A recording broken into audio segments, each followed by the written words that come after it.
Maya Brahma Kazaka Mangachanu channel taram na ukchari Maya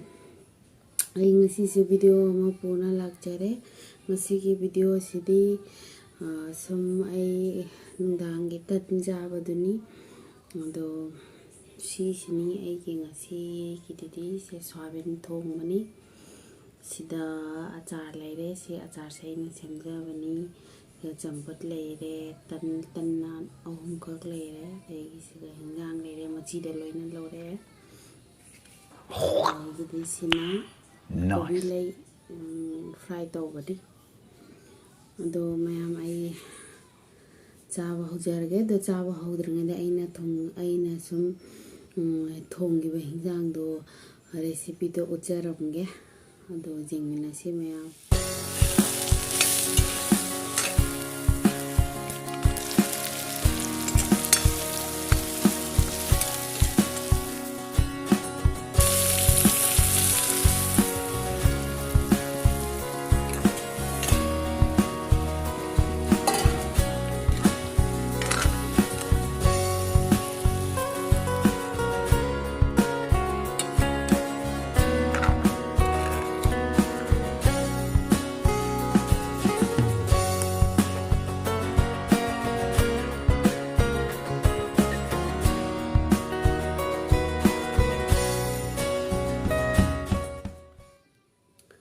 ado mayam ai chaba haurage ko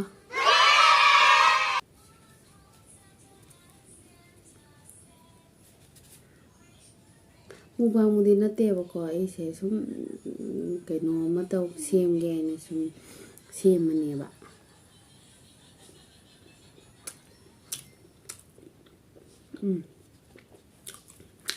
yang ji ha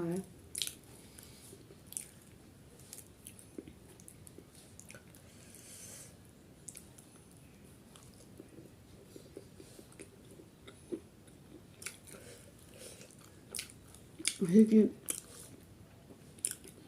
một thao nó umuro acha che ini semje ba umuro acha ne ba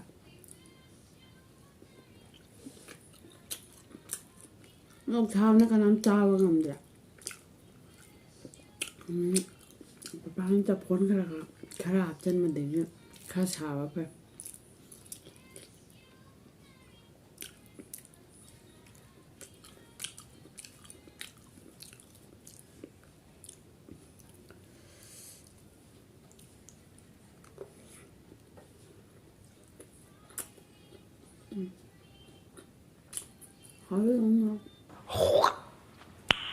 Nice.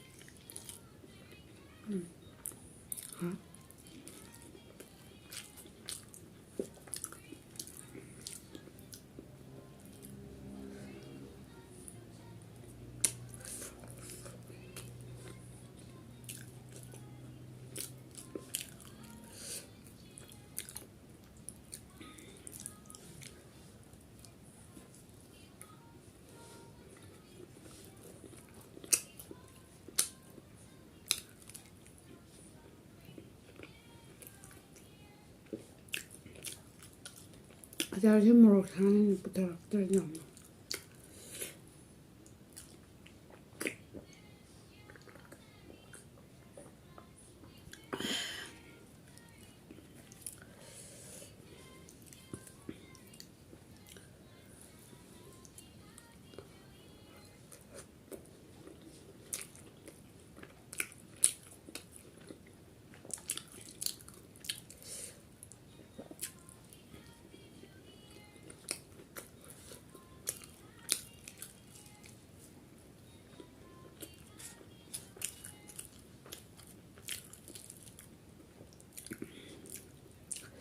mem soabin thong ma tan nga pak na bani na tra ko ai di khang de ba jam hok je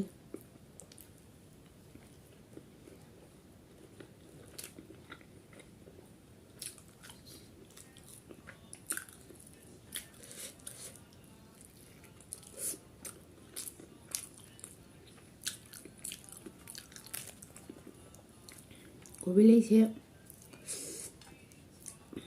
ana siti amuka kamal lang na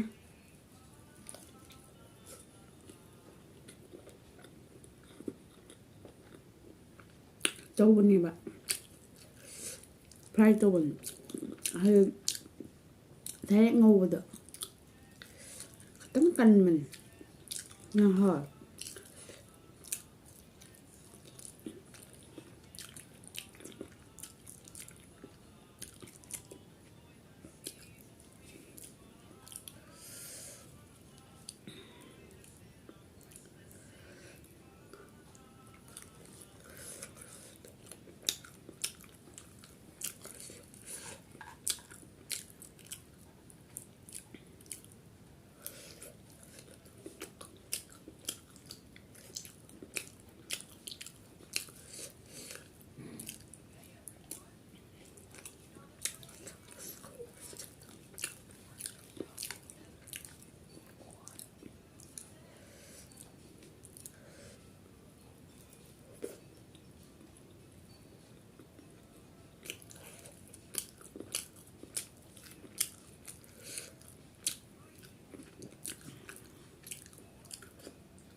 ꯑꯩꯒꯤ friend ꯃꯌꯥꯝ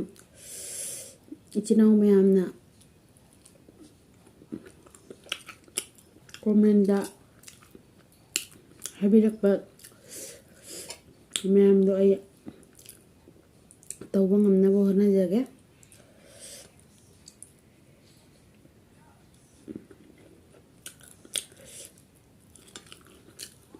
ꯇꯞ ꯇꯞꯅ ꯇꯧꯔꯛꯀꯦ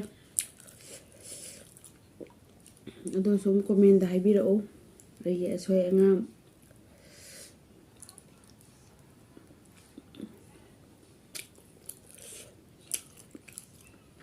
ꯃꯌꯥꯝꯅ ꯀꯣꯃꯦꯟꯗ ꯍꯥꯏꯔꯛꯒꯅꯤ ꯑꯩꯅ ꯈꯪꯕꯗꯣ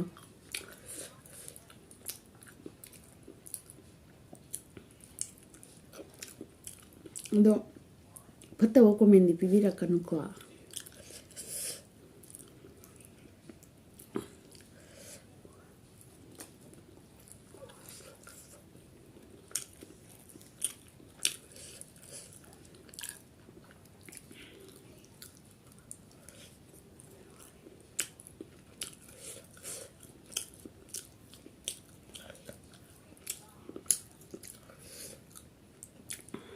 Okay.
ꯑꯩ ꯇꯟ ꯑꯅꯤ ꯈꯛꯇꯪꯇꯅꯦꯕꯀꯣ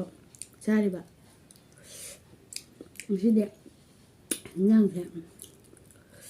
ꯍꯥꯎꯗꯣꯔꯦ ꯍꯥꯏꯅ ꯇꯟ 3 ꯄꯨꯊꯣꯔꯛꯏꯅꯦ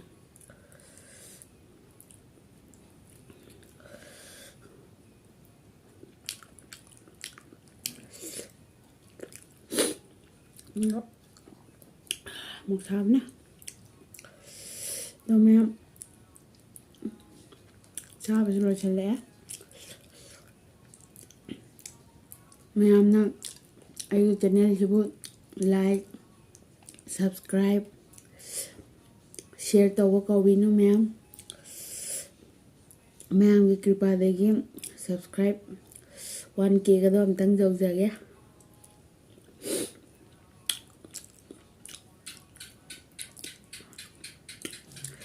ꯊꯤꯛ ꯑꯗꯣ ꯑꯩ ꯆꯥꯕ ꯂꯣꯏꯔꯦ ꯃꯌꯥꯝ ꯑꯗꯣ ꯃꯇꯥꯡꯁꯤꯗ ꯑꯩꯒꯤ ꯚꯤꯗꯤꯑꯣꯁꯦ ꯁ꯭ꯋꯥꯏꯗ ꯂꯣꯏꯁꯤꯟꯖꯔꯒꯦ ꯃꯌꯥꯝ ꯇꯥꯇꯥ ꯃꯌꯥꯝꯅ ꯑꯩꯒꯤ ꯚꯤꯗꯤꯑꯣꯁꯤꯕꯨ ꯂꯥꯏꯛ ꯁꯕꯁꯀ꯭ꯔꯥꯏꯕ ꯁꯤꯌꯔ ꯇꯧꯕ ꯀꯥꯎꯕꯤꯅꯨꯀꯣ ꯃꯌꯥꯝ ꯇꯥꯇꯥ